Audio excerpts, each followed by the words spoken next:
बाप दादा के अति प्यारे, अति सीधी लगे पद्मा परम भाग्यशाली आत्माएं, आप जो समय के महत्व को जानकर समय पर न केवल पहुँचे बल्कि जहाँ तक मुझे लगता है कि कुछ न कुछ सेवा भी आप लोगों ने जरूर की है। ये जो विशेष समय है, संगम युग का समय, और इस विशेष संगम युग के समय में हमारा जो संगम युग का समय है वो पूरे 5000 साल में सबसे कीमती है। वैसे भी संसार में एक बात कही जाती है कि व्यक्ति किसी से भी लड़ाई कर सकता है, किसी से भी संघर्ष कर सकता है, किसी भी परिस्थिति के ऊपर विजय प्राप्त कर सकता है, लेकिन व्यक्ति किसके साथ संघर्ष नहीं कर सकता है? किसके साथ? समय के साथ। और किसके साथ? और किसके साथ नहीं कर सकता है? भाग्य के साथ। ये कहा जाता है कि आदमी को जो भाग्य है वो भोगना ही पड़ता है, उससे कोई लड़ नहीं सकता है, उससे कोई पार नहीं पा सकता है। और भाग्य क्या है? भाग्य क्या है? भाग्य क्या है?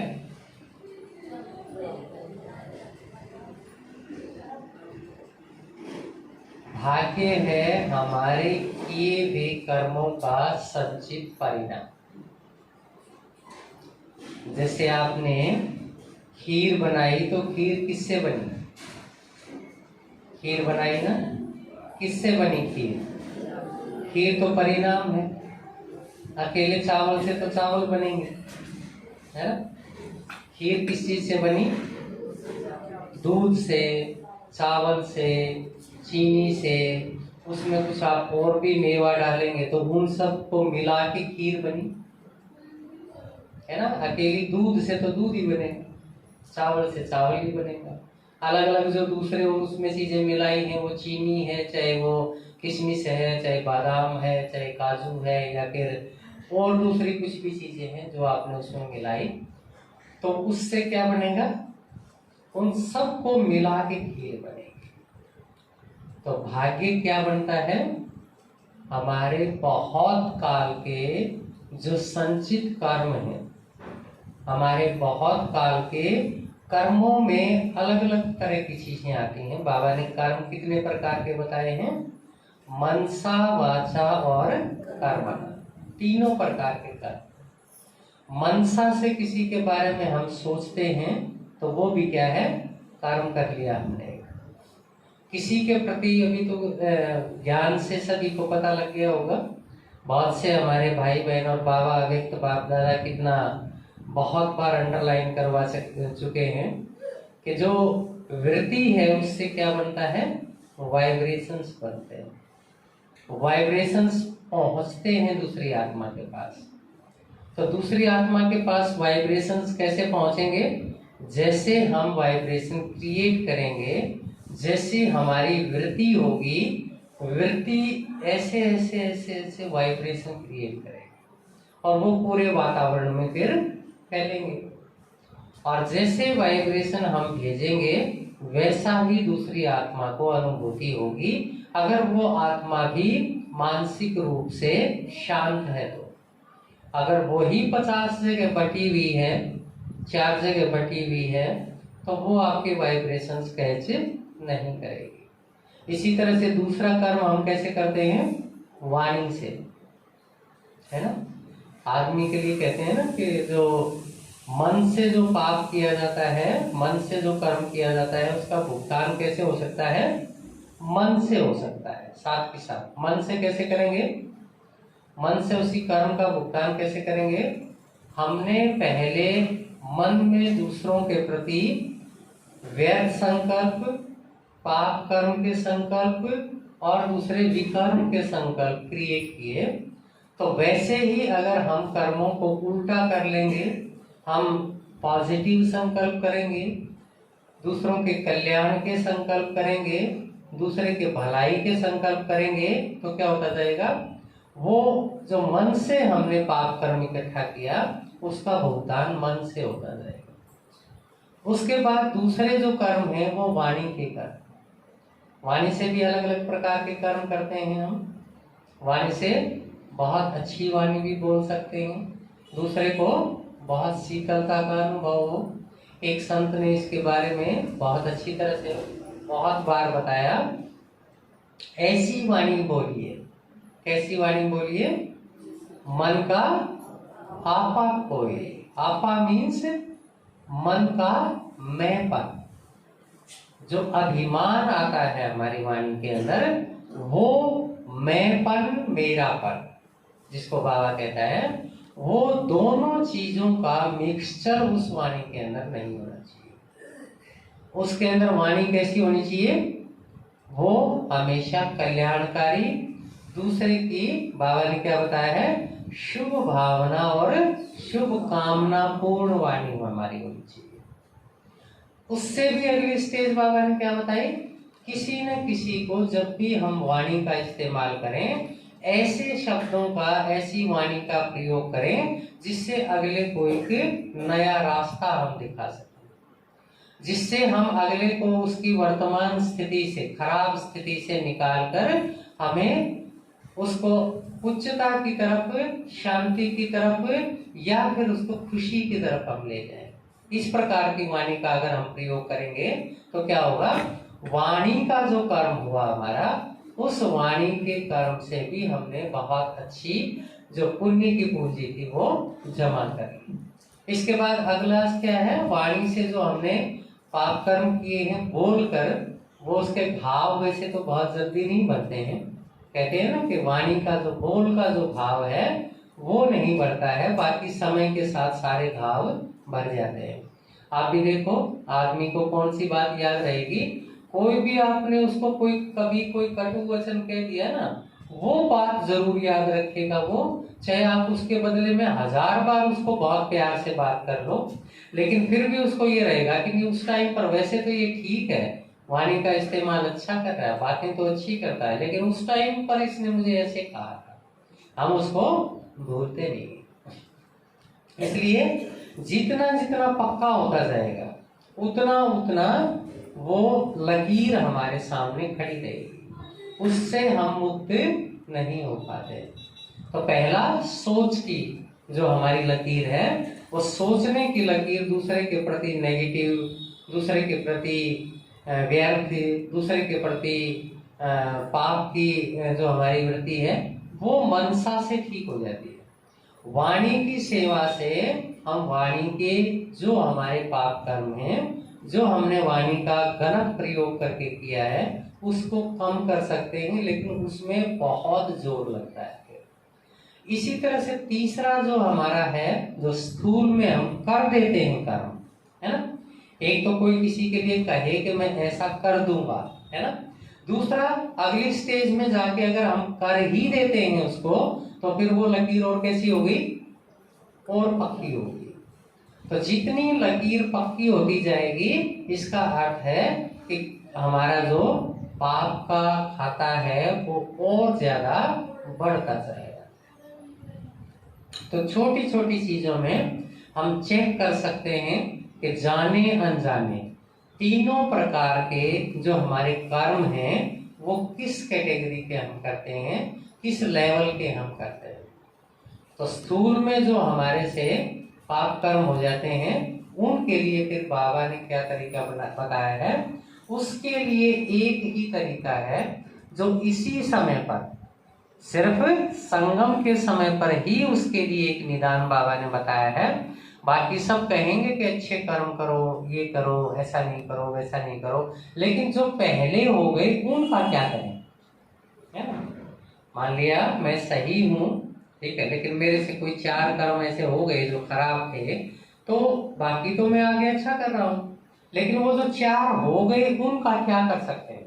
क्या बताया बाबा ने, कौन बताएगा।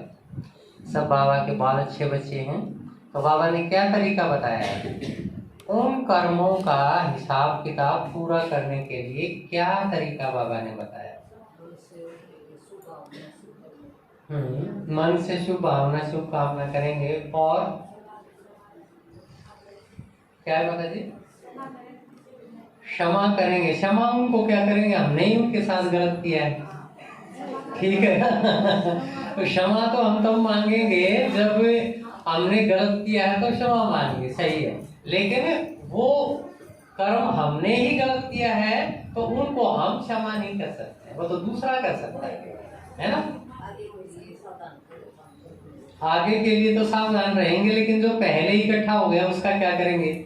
एक आदमी ने 10 लाख रुपए कर्जा ले लिया, वो आगे तो ठीक है, उसका काम चल रहा है, वो मेहनत कर रहा है और अच्छी तरह से अपना जो गुजर बसर है वो कर रहा है, लेकिन जो पहले का 10 लाख रुपए का लोन खड़ा है या कर्ज खड़ा है, उसका क्या करेगा वो, उसका भुगतान कैसे होगा। सब कहेंगे भाई अब तो ठीक है, ये अच्छा काम करता है, लेकिन ये बात तो एक तरफ रही।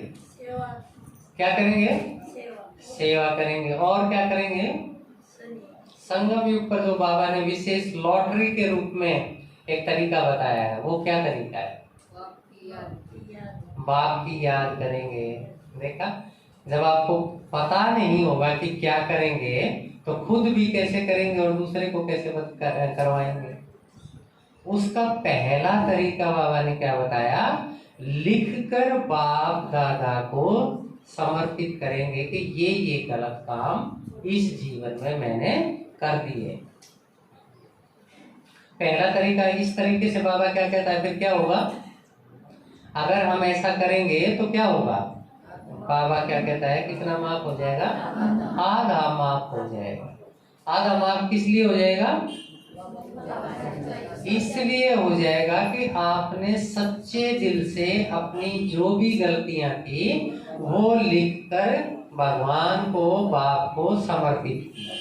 ये सिर्फ संगम युग पर ये खिड़की खुलती है जिसमें बाबा ये हम बच्चों को ऑफर करते हैं कि आप ऐसे करके आधा अपना माफ करवा सकते हैं।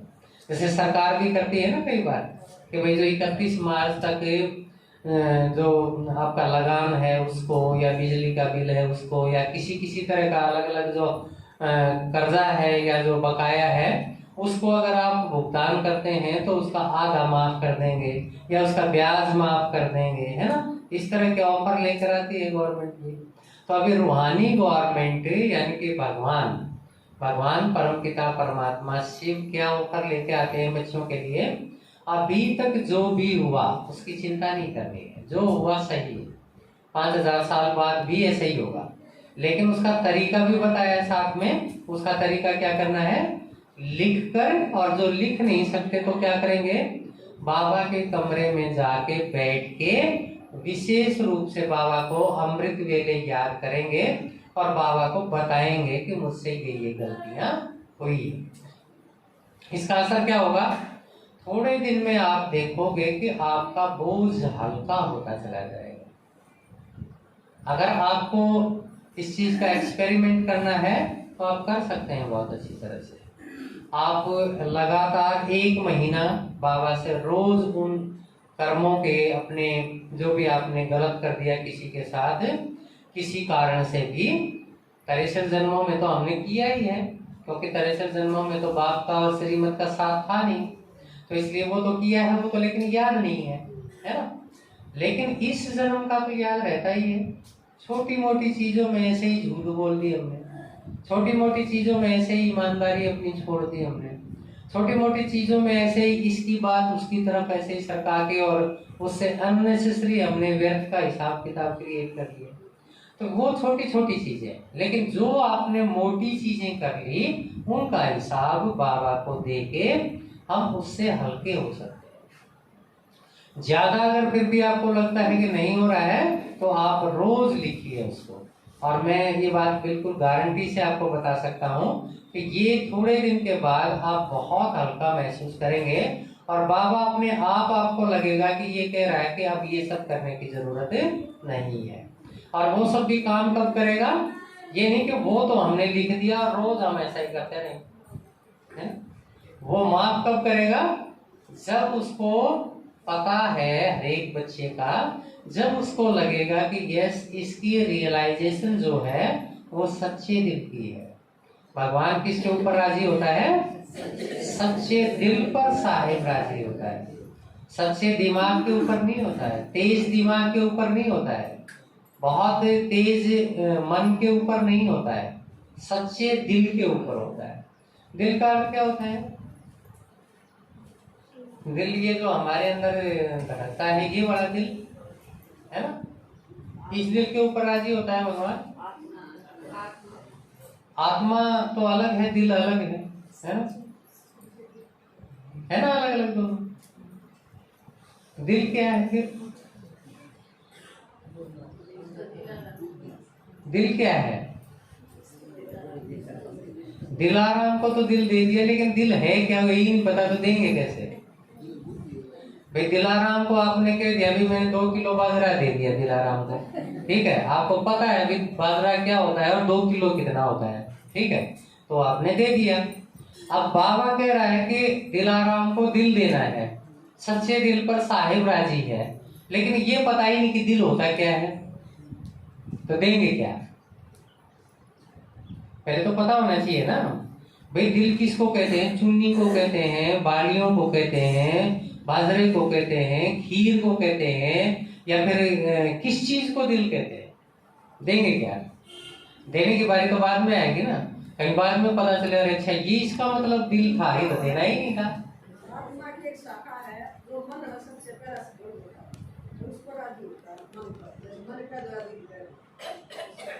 वेरी गुड, अच्छी कोशिश है माता जी की।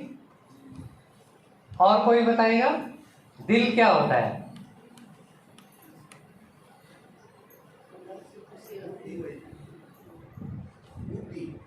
दिल क्या होता है, बुद्धि, वेरी गुड। और दिल हमारी सोच है, वेरी गुड। और सच्ची भावना है, सही है। और अंदर से जो खुशी होती है वो दिल होता है ना। और कोई स्नेह जो होता है वो दिल होता है, या जिससे स्नेह होता है उसके साथ दिल होता है, तो इसका मतलब दिल तो अलग हो गया है ना। जिसके साथ स्नेह होता है उसके साथ दिल होता है, इसका मतलब दिल अलग है, स्नेह अलग है कि नहीं। सोचो इसके ऊपर भाई, जो चीज देनी है उसके बारे में पहले तो देखेंगे ना। अब पड़ोसी आपके मांगने आ गया कि खाट दे दो, आपने कहा ठीक है खाट ले जाओ, से सारी ले जाओ, ये पता ही नहीं कि खाट कहते किसको, फिर हम सोएंगे किस पे भाई। ठीक है सारी खाट ले जाओ, बाद में पता चला वो जिसके ऊपर सोते हैं उसको खाट कहते हैं। अगर सारी दे दी तो फिर हम किस पे सोएंगे, ठीक है ना। तो दिल क्या है, दिल है हमारा जो सेंटर ऑफ अट्रैक्शन है, जो हमारा इंटरेस्ट है, वो दिल है, ठीक है। जिसको दूसरे शब्दों में कह सकते हैं विवेक भी आप कह सकते हैं। जैसे आप कहते हैं ना कि मेरा दिल नहीं मानता, है ना, मैं ये काम कर तो लूं लेकिन मेरा दिल नहीं मानता। दिल अर्थात वो माता जी ने अच्छी कोशिश की थी, भाई जी ने भी अच्छी की थी। बुद्धि जो है वो एक निर्णय करने की शक्ति है, लेकिन दिल उससे भी थोड़ा सा सूक्ष्म चीज है, जो हमारा विवेक होता है ना, वो दिल होता है, वो पहचानता है चीज। मन में तो बहुत सारे संकल्प आते हैं, बुद्धि जजमेंट भी बहुत सारी करती है, लेकिन वो सही है या गलत है इस चीज में वो भी उलझ जाती है। लेकिन जिस पल हमें ये लगता है कि नहीं ये तो मेरा दिल मान गया, ये तो मुझे करना है, वो दिल कौन सी चीज है? आत्मा की मन के माध्यम से बुद्धि से निर्णय करके इतनी सूक्ष्म जो शक्ति है जो भगवान की तरफ से आत्मा को मिली हुई है, जो सही और गलत का बहुत सूक्ष्मता से निर्णय करती है और बहुत जल्दी करती है। तो दिल क्या हो गया? हमारी सोच का वो हिस्सा जो विवेक से जुड़ा हुआ है, जो पल में निर्णय कर लेता है कि क्या सही है और क्या गलत है। तो सबसे सूक्ष्म जो चीज है वो हमारा दिल है। मन के अंदर तो बहुत संकल्प आते हैं, लेकिन जितने संकल्प आते हैं क्या सबके साथ हमारा दिल जुड़ा हुआ होता है? नहीं होता ना। अब किसी का मान लिया, अब एक माता का है, उसका अपने पोते में या पोती में उसका दिल जुड़ा हुआ है, वो किसी विचार में नहीं आएगा, है ना, किसी संकल्प में नहीं आएगा, लेकिन सारे संकल्प उसकी तरफ चलते रहेंगे, है ना। आज की मुरली में बाबा ने बताया ना, स्नेह कैसा? आत्मिक स्नेह। आत्मिक स्नेह कब पैदा होगा? आत्मिक स्नेह कब पैदा होगा? जब हम परमात्मा बाप से अच्छी तरह से जुड़ेंगे, तभी हमें पता लगेगा कि आत्मिक स्नेह होता क्या है। क्योंकि पहले वो परमात्मा स्नेह जब तक हम अनुभव नहीं करेंगे, तब तक सही रूप में आत्मिक स्नेह हमारा नहीं पैदा हो सकता। फिर वो जो भी स्नेह होगा वो किसी न किसी देहधारी की किसी न किसी विशेषता के कारण ही पैदा होगा। लगेगा कि मेरा इसकी आत्मा के साथ जुड़ाव है, लेकिन वो सूक्ष्म में अगर हम देखें तो उसकी किसी न किसी विशेषता के कारण जुड़ाव होता है। चाहे वो उसके शरीर की सुंदरता है, चाहे वो उसकी बुद्धि की सुंदरता है, चाहे वो उसकी मन की निर्मलता है, चाहे वो उसकी और किसी काम को करने की कुशलता है, किसी भी प्रकार का गुण हो सकता है। और इसके लिए आज बाबा ने मुरली में क्या कहा? ये सारे गुण और ये सारी विशेषता किसकी हैं? परमात्मा देन है। कब? विशेष रूप से इस समय पर परमात्मा की तरफ से, बाबा की तरफ से हमें बहुत सारे वरदान और विशेषताएं मिली हुई हैं, विशेष रूप से संगम युग में अपना जमा का खाता बढ़ाने के लिए मिली हुई। अगर उनको हम अपना समझ के प्रयोग करते हैं तो क्या हो जाएगा? वो काम नहीं करेंगे, धीरे धीरे काम करना छोड़ जाएंगे। कैसे? क्योंकि बाप के साथ से हम डिस्कनेक्ट हो गए। बाप जब तक याद रहेगा, बाप के साथ जब तक हम जुड़े रहेंगे, वो सारी विशेषताएं और वो सारे गुण काम करते रहेंगे, वो सारी सिद्धियां आपकी काम करती रहेंगी। हम सब बच्चे क्या हैं अभी? बाबा के सिद्धि स्वरूप बच्चे हैं। तभी तो हमारे जो भक्त हैं वो हमारी सिद्धि स्वरूप अवस्था में ही किसी न किसी रूप से हमसे संतुष्ट होंगे और द्वापर युग से उसी संतुष्टता के गीत गाते रहेंगे। तो इसके लिए जरूरत किसकी है?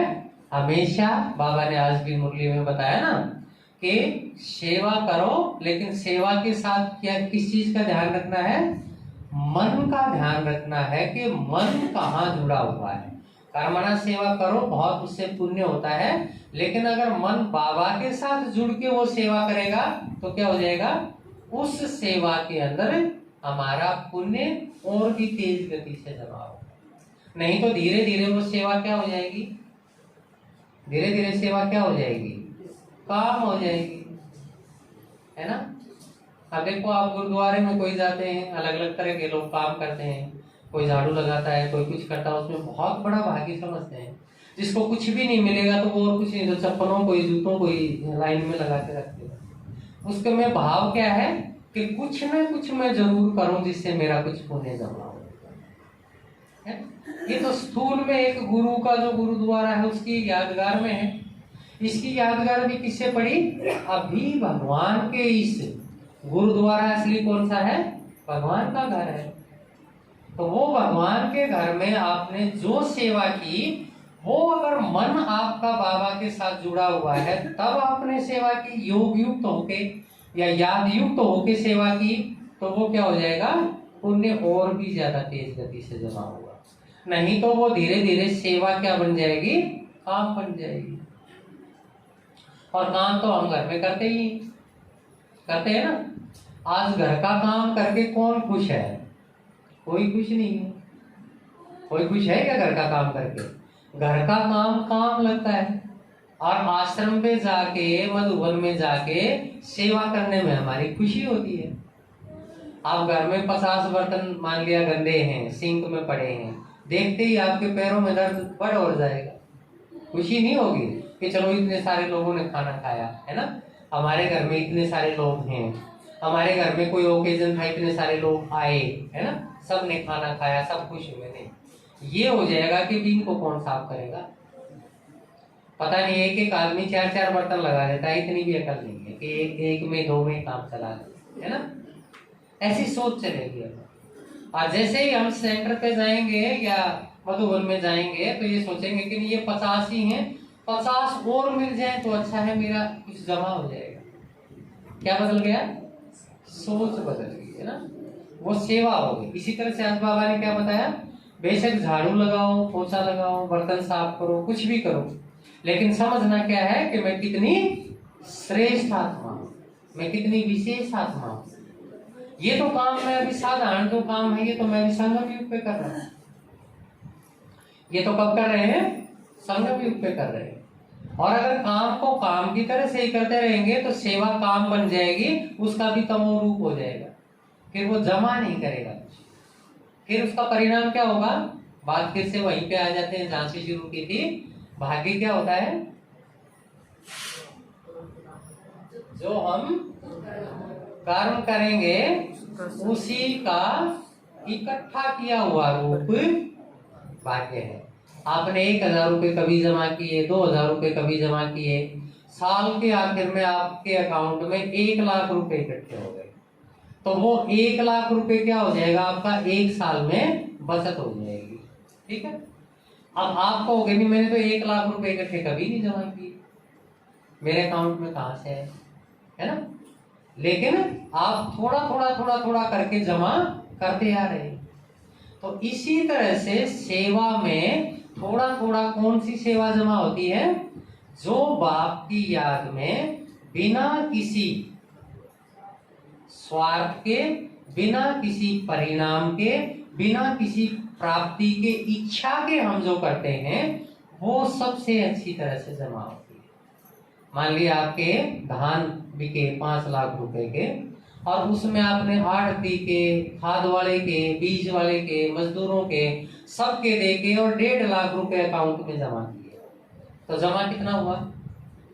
1.5 लाख रुपए। आप जब भी कॉपी में उसको करवाओगे बैंक में तो कितने रुपए दिखाएगा? 5 लाख दिखाएगा या 1.5 लाख दिखाएगा? 1.5 दिखाएगा ना। और एक ये कहे कि नहीं ठीक है, आपने ये सब जो किया, खाद वाले के, बीज वाले के, मजदूरों के, इन सब के, कढ़ाई वाले के, ये सब जो हैं, ये मैं अपने आप इनका भुगतान कर दूंगा, आप अपने 5 के 5 पकड़ो, तो कितने जमा हो गए? 5 हो गए ना। तो वो कब हुए? जब भुगतान करने वाला कोई और है। तो अब सबका भुगतान करने वाला कौन है? बाबा है। तो उसकी याद में रह के हम जो सेवा करेंगे तो वो पूरे पूरे हमारे जमा हो जाएंगे, उसमें से कोई कटौती नहीं होगी। कटौती होके बाद में पता लगेगा कि हमारी इच्छाओं के कारण, स्वार्थ के कारण, किसी न किसी संकल्प के कारण कि बाबा मेरा ये कर देना, मेरे बच्चे का ये कर देना, मेरे पोता पोती का ये कर देना, मेरे घरवाले का, घरवाली का ये कर देना, तो उसमें क्या हो गया? फिर उसमें हमने उसको कटौती में डाल दिया। वो कटौती होने के बाद फिर हो सकता है कुछ बचे ही। कारण हुआ मान लिया 1 लाख रुपए का, खर्चा हो गया 1.5 लाख रुपए का, मन्नतें ही इतनी मांग ली कि इसका वो कर देना, इसका वो कर देना, मैं 10 दिन सेवा करने के लिए आ रही हूँ, मेरे ये काम कर देना। तो फिर क्या होगा?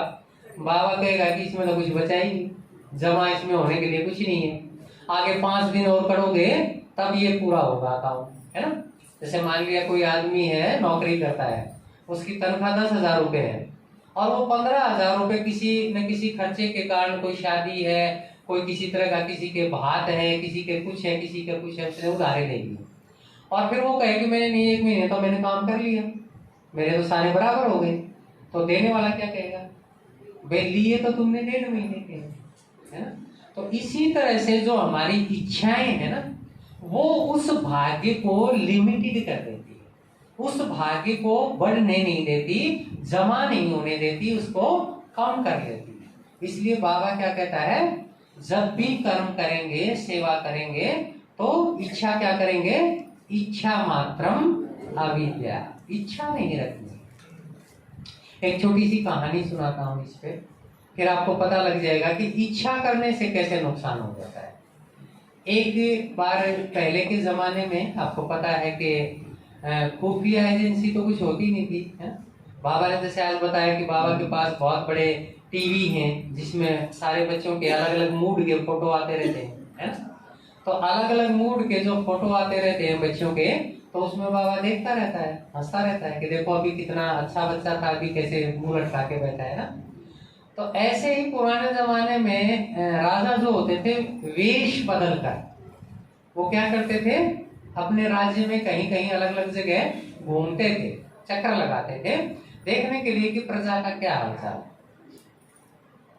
तो राजा ने अपना एक मंत्री जो उसका खास था, भरोसे का, वो साथ लिया और उसने कहा कि ठीक है, आज रात को हम जो है ना चक्कर लगाने चलेंगे और 1 वीक तक, 1 सप्ताह तक पूरे राज्य में घूमकर देख कर आएंगे किसी प्रजा को क्या दिक्कत है, कर्मचारी जो है राज्य के वो ठीक काम कर रहे हैं या नहीं कर रहे, कहीं वही लूट खसोट मचा रहे हैं। तो उन्होंने साधारण कपड़े पहन लिए, अपने कुर्ता पजामा पहन लिया और अपना जरूरी सामान जो मंत्री था उसने थैले में डाल दिया और दोनों निकल पड़े साधारण वेश में, चले गए।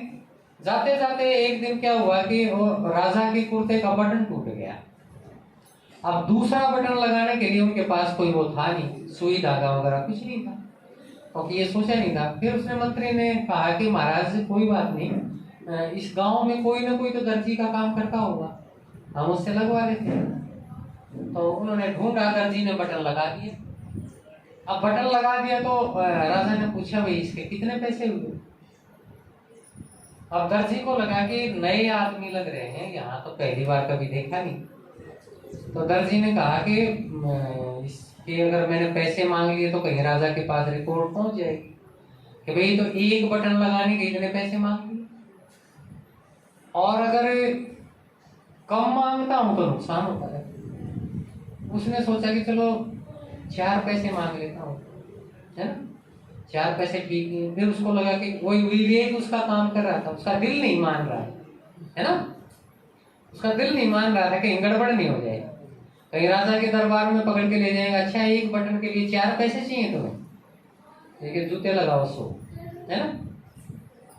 उसने फिर से ये कहा कि नहीं कुछ नहीं, इसका कुछ नहीं है, इसका कुछ वो नहीं है, इसके बदले में ये तो ऐसे ही लगा दिया मैंने, आप बाहर के आदमी हैं तो आप आए, आपके ये हो गया तो मैंने ये ठीक कर दिया। फिर भी उन्होंने बहुत कहा कि नहीं आप मान लो, लेकिन जब दर्जी का मन पूरी तरह से टिक गया, उसके दिल ने पूरी, कहते हैं कि दिल ने गवाही दे दी, तो उसने ये अपने मन को टिका लिया कि नहीं मुझे इसके पैसे नहीं मांगने, तो उसने मना कर दिया। उन्होंने देखा कि भाई बहुत अच्छी प्रजा है हमारी, देखो किसी बाहर के आदमी की सहायता की और पैसे भी नहीं मांगे। हालांकि पैसे तो उसने अलग अलग कारणों से नहीं मांगे, लेकिन राजा को ये लगा, मंत्री को ये लगा कि हाँ ये ठीक है, जनता ठीक काम करती है, लोगों को लूटा खसोटा नहीं जा रहा है, सब बढ़िया काम कर रहा है। तो 1 सप्ताह के बाद वो चक्कर लगा के अपने दरबार में पहुंच गए। राजा ने कहा मंत्री से कि उस दर्जी को बुलाओ, उसने आखिर हमारे कुर्ते को बटन लगाया था तो उसको कुछ न कुछ इनाम देना चाहिए। अब उसको बुलाया गया, बुलाने के बाद उसने फिर पूछा कि भाई आपके पास एक आदमी आया था, उसका बटन आपने लगाया था तो आपने पैसे नहीं दिए, तो कितने पैसे दे। उसने फिर मना किया। फिर राजा ने सोचा कि ये बार बार मना कर रहा है, मैं अगर इसको 4 पैसे के बजाय 1 रुपया दे दूंगा तो लोग सोचेंगे कि राजा ने भी क्या कंजूसी की, 1 ही रुपया दिया एक बटन का। वो 4 पैसे मांगता हुआ डर रहा है, राजा 1 रुपया देता हुआ भी शर्मा रहा है कि कहीं, क्योंकि देने वाला तो अपनी हैसियत से देगा ना, भाई मांगने वाले ने मांग लिए 4 पैसे, तो हमने चलो 6 पैसे दे दिए, अगला खुश हो गया। मांगने वाला मांग ही नहीं रहा है कि नहीं मुझे नहीं चाहिए। फिर देने वाले को देखना पड़ता है कि मेरी हैसियत कैसी है। फिर राजा ने उसको कहा कि ठीक है, ये तो अच्छा संदेश नहीं जाएगा अगर पैसे दे दिए और थोड़े लगे तो जनता को। उसने कहा ठीक है, इस दर्जी ने हमारे बटन को, हमारे कुर्ते को बटन लगाया था, इसको मैं इनाम में 4 गांव देता। कहां पे दर्जी क्या मांग रहा था? 4 पैसे मांगते हुए बिगड़ रहा था। और अगर 4 पैसे मांग लेता तो राजा 4 पैसे दे देता, है ना? 4 पैसे दे देता राजा, उसको क्या दिक्कत थी? हो सकता 8 भी दे देता। लेकिन वो क्या हो जाता, फिर दर्जी ने अपना भाग्य फिर फिक्स कर लिया कि मुझे 4 पैसे दे दिए। और राजा की जब मर्जी के ऊपर छोड़ दिया तो राजा ने क्या दे दिया? 4 गांव दे दिए इनाम में, खुश हो गए। ऐसे ही अगर हम सेवा करते हैं और अपने संकल्प फिक्स कर देते हैं तो बाबा फिर क्या है? बाबा बेहद का बाप है, तो बाबा फिर क्या हो जाता है? बंध जाता है कि ठीक है, बच्चा कह रहा है कि ये मेरी वाइफ को ठीक कर देना, या मेरी वाइफ कह रही है कि पति को ठीक कर देना, या बच्चे को ठीक कर देना, या मेरा ये कर देना, मेरी भैंस ठीक कर देना। कई तो ऐसे भी गाय भैंस का भी संकल्प लेके सेवा करते हैं। तो बाबा क्या करेगा? भाई चलो ठीक है, भैंस के साथ उसका जो बच्चा है वो भी ठीक कर दिया, बस हो गया खुश। और वैसे अगर आप कह रहे हैं कि नहीं बाबा मुझे कुछ नहीं चाहिए, बस मैं सेवा करनी है, मेरा कोई संकल्प नहीं है। इसके बारे में एक कहानी और सुना देता हूं। सबको समझ में आ गई दर्जी की कहानी? मतलब क्या हुआ, किस लिए सुनाई है? सबने दर्जी की कहानी नहीं सुननी। ये सेवा जब भी करें हम बाबा के घर में, कोई प्राप्ति की इच्छा रख के सेवा नहीं करें। एक बार एक नवयुवक था, तो नवयुवक जो था वो, उसके पास कोई काम धंधा नहीं था, नीयत उसकी अच्छी थी। गांव में एक महात्मा आए, महात्मा जी से सब लोग मिले। युवक ने भी बताया कि मेरे पास कोई काम नहीं है, मेरे घर में मेरी अकेली माँ है और हमारे रोजगार का कोई साधन नहीं, तो आप कुछ तरीका बताओ जिससे हमारा गुजारा हो जाए। महात्मा ने देखा कि ये युवक जो है ना सीधे मन का है, सीधे दिल का है, छल कपट नहीं है।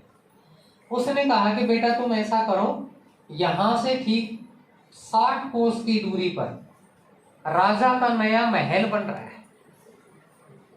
तुम जाओ और महल बनते हुए उसमें अपना पूरे मन से, पूरे तन को लगाकर सेवा कर, लेकिन ध्यान रखना कि तुमने मजदूरी नहीं लेनी है। उसने कहा ठीक है महाराज। उसको काम करते हुए 1 महीना हो गया। राजा आया देखने के लिए महल बनने का काम कैसा चल रहा है अपने मंत्रियों के साथ। राजा ने देखा, उसने पूछा जो उसका इंचार्ज था, बनवा रहा था वो, कि सब ठीक चल रहा है, जो भी लोग काम कर रहे हैं सबको मजदूरी टाइम पे मिल रही है, किसी को कोई दिक्कत तो नहीं, और कोई खास बात है तो बताओ। उसने कहा कि महाराज सबको तो मजदूरी ठीक मिल रही है, सब खुश है, लेकिन एक लड़का है ये मजदूरी नहीं देता है। कितने दिन से काम कर रहा है? 1 महीने से काम कर रहा है। ठीक है, बुलाओ उसको। वैसे तो मजदूर को कहाँ राजा से मिलने का मौका मिलता।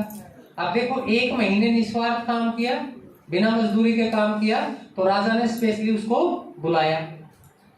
राजा ने उसको बुलाया तो उससे पूछा कि भाई आप ये महल बन रहा है, आप 1 महीने से काम कर रहे हैं, आपका गुजारा कैसे होता है? आप तो कुछ भी मेहनत मजदूरी लेते नहीं है।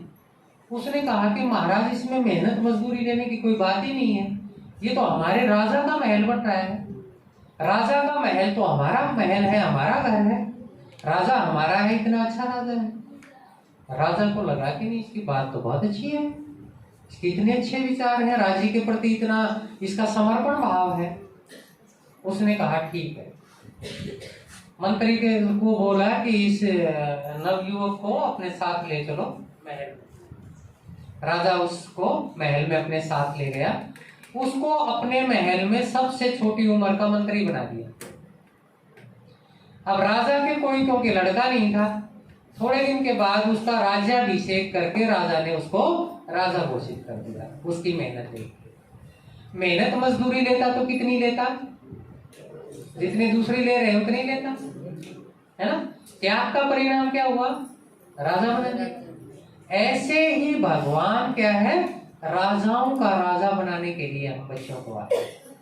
तो इसलिए जितनी निस्वार्थता होगी, जो सेवा मिले, आज बाबा ने बताया ना, चाहे झाड़ू लगाने की मिले, चाहे पोछा लगाने की मिले, चाहे कुछ भी करने की मिले, कोई सेवा छोटी नहीं, मिलनी चाहिए। पिछली बार हम सेवाधारियों में गए हुए थे, इतने सारे सेवाधारी आ गए, वो बोले कि हमारे से कुछ भी करवा लो, थोड़ी सी सेवा करने का मौका दे दो। धीरे धीरे समय, जैसे बाबा ने इस मुरली में बताया ना, ये 2002 की मुरली है, 8-10-2002 की मुरली है, उसमें बाबा ने बताया ना कि ये समय फिर बाद में मिलने का नहीं रहेगा। अब कहाँ है सब मिलने का समय? ना बाबा है, ना समय है, कुछ नहीं है, सब खेल, वो मिलने मिलाने वाला खेल तो लगभग पूरा हो गया ना। अब जिसकी स्थिति अच्छी है वो बाबा से चाहे रोज मिलो, 24 घंटे मिलो, लेकिन ऐसे सामने बैठ के एक एक को टोली देना, एक एक की बात सुनना, एक एक को बताना। भगवान ने एक एक से ये भी बताया है कि और माता जी को का पता है कि इनके 2 बच्चे हैं, अच्छा दूसरा एक बच्चा जो है वो क्या कर रहा है, ऐसे बाप दादा पूछते थे हर एक से। लेकिन अब देखने के लिए ही नहीं है, समय बदल गया। इसका कहने का मतलब क्या है, थोड़े दिन के बाद ये समय भी नहीं रहेगा। ये मुरली कब की है? 2002 की। हम सुन रहे हैं कब? 2024 में। 20-22 साल में कितना बदल गया। किसी ने सोचा था 2002 में कि ऐसा बदल जाएगा? किसी ने नहीं सोचा था। सब ये सोचते थे कि बाबा तो आता ही रहेगा संगम युग में, और बाबा को नहीं आते हुए भी कितने साल हो गए? 7 साल हो गए, 8वां साल से हो। ठीक है, तो ये सारी चीजें किस लिए हैं? समय के महत्व को जानकर बाकी जो काम हम कर रहे हैं ना, वो बहुत ही सेकेंडरी है, बहुत ही अच्छे हैं, उनका जिक्र करना भी बहुत ही, जिसको पापा जी कहते हैं कि बहुत माड़ी बात है। जैसे पापा कई बार कहते हैं ना, कई बार कठोरता से कह देते हैं, आपको लगता होगा, लेकिन बात बहुत अच्छी है। कई ये कहते हैं कि थोड़ा सा लेट इसलिए हो गया कि काम था। वो हमेशा एक बात कहते थे कि कितने घरों का काम करते हो? अपना ही था तो पता ही है, रोज ही करते हो, और पता है कि वहां जाना है तो टाइम से पूरा करके जाना चाहिए या नहीं? या फिर सदा काम करने वाला ही बनना है? ऐसे संस्कार लेके जाएंगे तो क्या बनेंगे? राजा बनेंगे या कर्मचारी बनेंगे? कर्मचारी बनेंगे। करते रहो और करते रहो, और 5-4 किलो बोलो, और 20 भैंस मांग लो, उनका गोबर उठाते रहो, बढ़िया है। गोबर में ही लगे रहो, उसकी सुगंध कितनी अच्छी होती है ना, है ना, लगे रहो उसमें। भगवान क्या बनाने के लिए आया है? समय कौन सा है, ये जिसने पहचान लिया वो आत्मा क्वालिटी की आत्मा। आज आप बाबा ने बताया ना कौन सी आत्माएं हैं? बहुत विशेष आत्माएं, साधारण आत्माएं नहीं। साधारण आत्माएं तो वो रहेंगी जो सब यही सब करती रहेंगी, जो बैठ के सुनेंगी, अपने ऊपर काम करेंगी। अपने ऊपर काम मीन्स ये काम धंधा नहीं, अपने ऊपर काम। मेरे मन में कौन से आकर्षण है, ये चेकिंग करेंगे। उनको कैसे मुझे खत्म करके उन सबको यही समाप्त करके 5000 साल के लिए उनसे विदाई लेनी है। जो ये पुरुषार्थ करेंगे वो राजा। अच्छा,